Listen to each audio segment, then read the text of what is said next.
बिस्मिल्लाहिर्रहमानिर्रहीम। अस्सलामुअलैकुम स्टूडेंट्स। तो नेक्स्ट हमने अपनी एक्सरसाइज 3.1 करनी है स्टार्ट।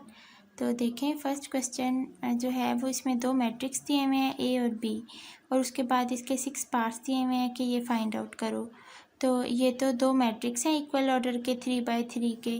तो ये देखें दोनों को ऐड कर देंगे, इसकी फ़र्स्ट एंट्री इसकी फ़र्स्ट एंट्री से, ठीक है, ये सेकंड वाली सेकंड से, ये -5 + 5 इसके साथ ऐड होगा। इसी तरह ये सारे ऐड हो जाएंगे। इसी तरह आप सब्ट्रैक्ट करेंगे और बाकी सारे पार्ट्स ऐसे ही करेंगे तो पार्ट ईजी है। उसके बाद देखें जब आप फिफ्थ पार्ट करेंगे ना, ए और बी को आपस में मल्टीप्लाई करवाएंगे। तो मल्टीप्लाई कैसे करवाते हैं, फर्स्ट रो फर्स्ट कॉलम से मल्टीप्लाई होती है, फिर first row second column, first row third column. तो इसकी ना एक इस तरह से रो बनेगी। फिर सेकंड रो में आपके पास क्या आएगा, सेकंड रो पहले फर्स्ट कॉलम से मल्टीप्लाई होगी, फिर सेकंड कॉलम के साथ, और फिर ये जो सेकंड रो है वो थर्ड कॉलम के साथ। तो इस तरह से मल्टीप्लाई होगा ए बी जो है दोनों मैट्रिक्स। इसी तरह बी ए आप मल्टीप्लाई कर लेंगे। तो इसका आंसर जब आप करेंगे तो इसका डिफरेंट आएगा, इसका डिफरेंट मैट्रिक्स आएगा। और उन्होंने नीचे पूछा हुआ है कि क्या ए बी इक्वल है बी ए में। तो देखें मैट्रिक्स के केस में हमारे पास कम्यूटेटिव लॉ होल्ड नहीं करता। ये वही है ना, A B equal to B A. तो इसमें ये आप कहेंगे कि ये इक्वल नहीं है। जब आप फाइंड आउट करेंगे ना तो वो नॉट इक्वल आएंगे, तो आप कहेंगे कि नो ये इक्वल नहीं है। नेक्स्ट क्वेश्चन नंबर 2 है इवेल्युएट। हमारे पास मैट्रिक्स गिवन है दो, तो इनको हमने सॉल्व करना है। ये दोनों हैं, इनको मल्टीप्लाई करना है। अब ये है 2/3 ऑर्डर का और ये 3/2 ऑर्डर का। तो इसमें देखें फर्स्ट रो पहले फर्स्ट कॉलम से मल्टीप्लाई होती है। 1 × 2 प्लस फिर 2 × 1 प्लस 1 × -2, ठीक है। फिर ये फर्स्ट रो सेकंड कॉलम से आगे मल्टीप्लाई हो जाएगी। तो इसी तरह फिर सेकंड जो रो है वो फर्स्ट कॉलम के साथ नीचे दूसरी लाइन में मल्टीप्लाई होगी, और फिर ये सेकंड रो जो है वो सेकंड कॉलम के साथ। इसमें हमारे पास अब 3 मैट्रिक्स है ना, ये वेक्टर रो वेक्टर है, ये कॉलम वेक्टर है, और ये हमारे पास 3/3 ऑर्डर का मैट्रिक्स है। तो ये आपकी मर्ज़ी, आप पहले इनको मल्टीप्लाई कर लें या फिर इन दो को मल्टीप्लाई कर लें। तो अब एक रो है ना, तो इसको हम पहले कॉलम के साथ मल्टीप्लाई करेंगे, फिर जो दूसरे और फिर तीसरे। तो देखें हमारे पास है, इसको हमने पहले फर्स्ट कॉलम से मल्टीप्लाई करने हैं। अब अल्फ़ाबेट्स में जो है वो ए पहले आता है ना, तो हम AX ऐसे लिख लेते हैं। तो ये आ जाएगा AX प्लस ये HY से होगा, आपस में ऐड का साइन आता है, और GZ इस तरह से। उसके बाद अब ये जो है वो सेकंड कॉलम से मल्टीप्लाई हो जाएगा। इसी तरह अब ये थर्ड वाला इससे जो है वो मल्टीप्लाई होगा। तो GX प्लस FY प्लस क्या आ जाएगा CZ। ये जो है ना कॉलम वेक्टर, ये इसके साथ ऐसे ही लिख देना है हमने, XYZ। इसको नेक्स्ट स्टेप में हम मल्टीप्लाई कर देंगे। ये एक ही रो है ना और एक कॉलम है। तो अब देखें x को इसके साथ मल्टीप्लाई कर दो, y इसके साथ मल्टीप्लाई होगा, और ये सारी चीज़ z के साथ मल्टीप्लाई हो गई नेक्स्ट टाइम में। तो x इंटू अभी मैं बाहर ही लिख रही हूँ HY प्लस GZ। इसी तरह अभी आपस में प्लस होंगे ना, y इसके साथ मल्टीप्लाई होगा। अब इनको अंदर मल्टीप्लाई कर दें, तो ये क्या आ जाएगा AX² plus HXY plus GXZ। इसी तरह, ठीक है, इसी तरह इसको अंदर मल्टीप्लाई कर दूंगी जी को सबके साथ। अब जो स्क्वायर वाली टर्म्स हैं उनको एक साथ कर लो, तो AX² प्लस BY² प्लस और ये CZ², और दो है ना हमारे पास, एक ये और एक ये, इनको एक साथ कर लो। और F वाले भी दो हैं, ये देखें, एक हमारे पास FYZ और FYZ। उसके बाद G वाले भी दो हैं, GXZ। तो ये हमने साथ एक साथ कर लिए।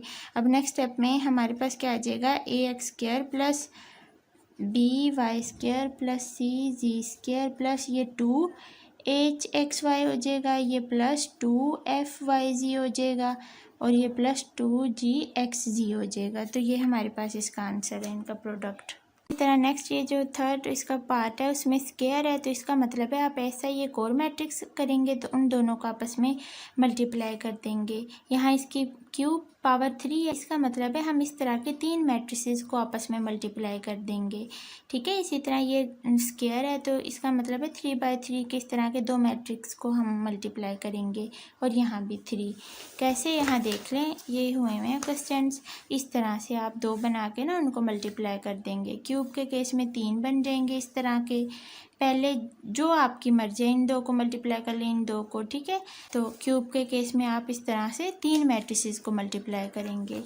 उसके बाद नेक्स्ट क्वेश्चन है question number 3, prove that the product of matrices. हाँ जी, 2 मैट्रिसेस दिए हुए हैं ए और B is the zero matrix when theta and phi differ by an odd multiple of π/2।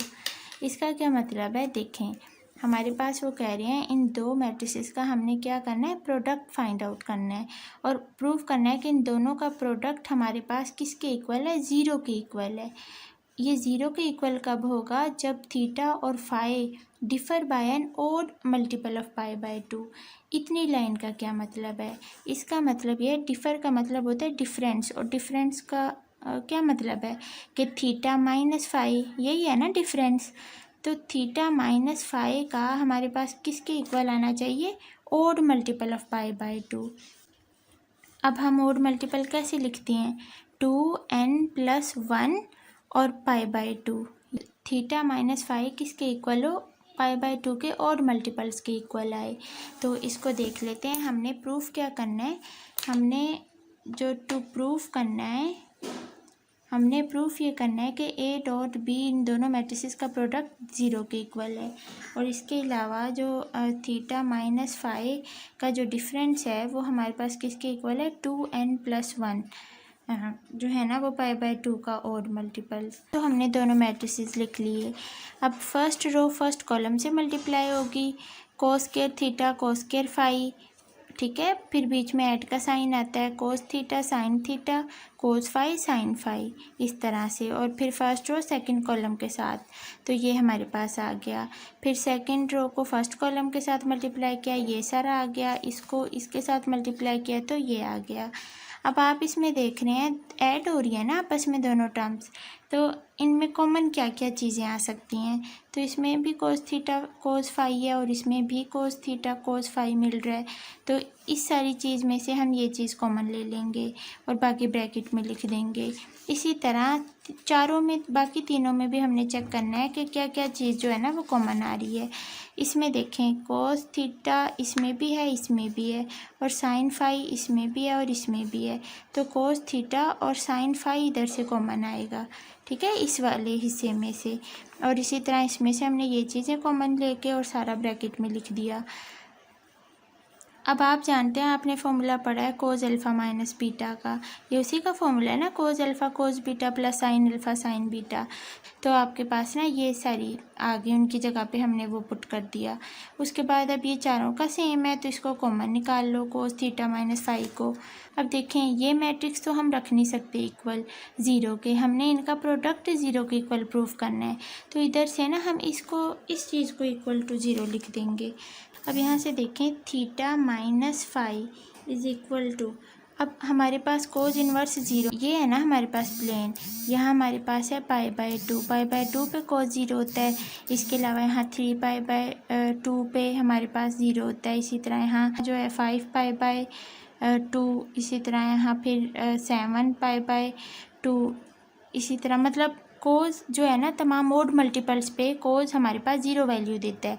अब इस तरह से हम π/2 5π/2 इस तरह सारे तो नहीं ना लिख सकते इस तरह, इसलिए हमें ओड मल्टीपल किस तरह लिखते हैं 2n+1 के, जो हमारे पास है ना 2n+1 π/2 के, ये π/2 के ओड मल्टीपल्स पे हमारे पास ये 0 वैल्यू देते हैं।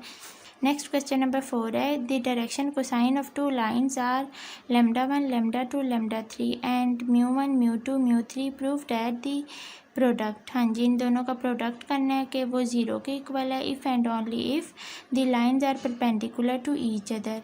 परपेंडिकुलर केस में यही होता है ना, प्रोडक्ट ज़ीरो और के इक्वल आए और लाइंस, तब हम कहते हैं कि परपेंडिकुलर होती हैं।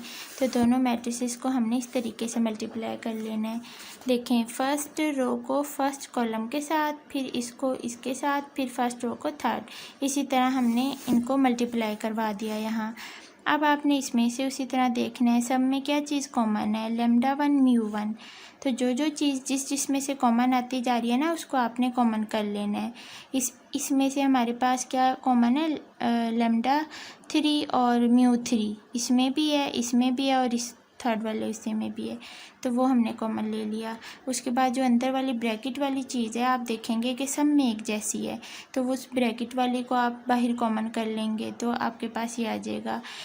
अब उसी तरह इस मैट्रिक्स को तो ज़ीरो के इक्वल कर नहीं सकते, इसलिए हम इसको ज़ीरो के इक्वल कर देंगे। तो हमने इसको ज़ीरो के इक्वल कर दिया। अब देखें, इसको जब ज़ीरो के इक्वल किया तो ये तो ज़ीरो बन गया ना, तो ज़ीरो को अंदर सबसे मल्टीप्लाई करेंगे तो ओवरऑल क्या बन जाएगा, ज़ीरो बन जाएगा। सो हमारे पास लाइंस क्या हो गई, फिर परपेंडिकुलर हो गई एक दूसरे के, तो विच इज़ रिक्वायर्ड। तो यही तो हमने प्रूफ करना था, बस ज़ीरो के इक्वल लाना था मल्टीप्लाई करके। तो ये हमने 4 क्वेश्चंस किए हैं। नेक्स्ट इंशाल्लाह हम नेक्स्ट वीडियो में करेंगे आगे। अल्लाह हाफिज़ जी।